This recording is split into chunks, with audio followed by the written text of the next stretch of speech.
Do you guys like solving a cube? आपने बहुत बार कोशिश की होगी एक रूबिक्स क्यूब को सॉल्व करना।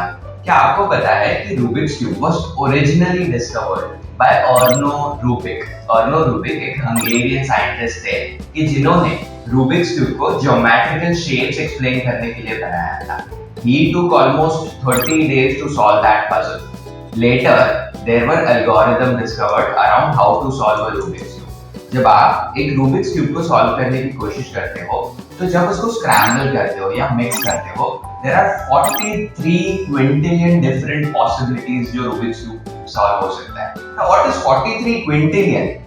बहुत अजीब सा नंबर है। 43 quintillion is actually 43 followed by 18 zeros.